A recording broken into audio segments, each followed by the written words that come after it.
Hay na lang, wala pa si ma'am. Dugay-dugay. Hoy, wait lang, wala pa gani. Nag-meeting pa gani sila teacher sa principal office. Di ka kasi naghihintay eh. Aba, nagsasagot ka na sa akin. Ay, andyan na pala si ma'am. O, ayan, naraan si ma'am. Baka may surprise quiz lang. Sana meron.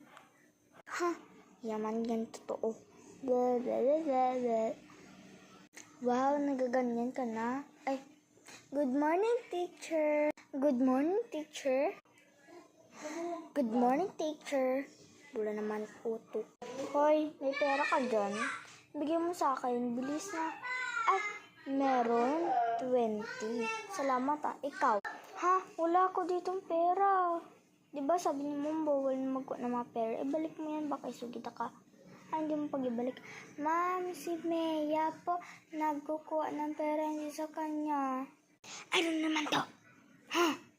Ibalik na, Mea. Ang kwarta. Zia. May surprise quiz tayo. 1 sheet of paper. 1 to 20. Ay, hindi. 1 to 100. Kala nyo, grow agad din na kayo dyan. Ha? Yes! Sa wakas, may surprise quiz. Hoy, hindi ka mag-cheat sa akin, ha? At ikaw, hindi ka rin mag-cheat sa akin, ha? Wow, nag-study naman ako kagabi. Ako rin. Mayo, nag-study kayo. Kaya mo ba? 1 plus 1. Eh, dito, syempre, di ba 1 tapos isa pa ka 1. Eh, di dalawa. Ah, very good. Ikaw, Mia, ano yung question mo sa akin? Ano? Bilisan mo.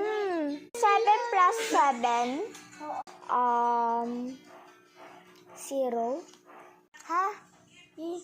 Di naman yan answer. Baka ano ka, baka mag-shoot ka sa akin mamaya. Sorry. Bobo ko kasi grow agad lang ako. Ay, kuha na gali no. Kuha na namon, exam. Ay, quiz pala. Or surprise quiz. Ay, surprise quiz. Okay, number 100 na. 100 na tayo ha. Number 100. Paano mag-spelling? Bougainvillea.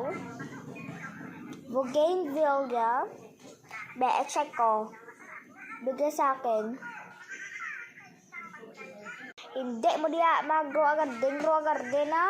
Hindi ko dapat ibutang grow garden. Malintian ka mo sa akin. Sige ka mo. Grow garden ka mo. Sino ka grow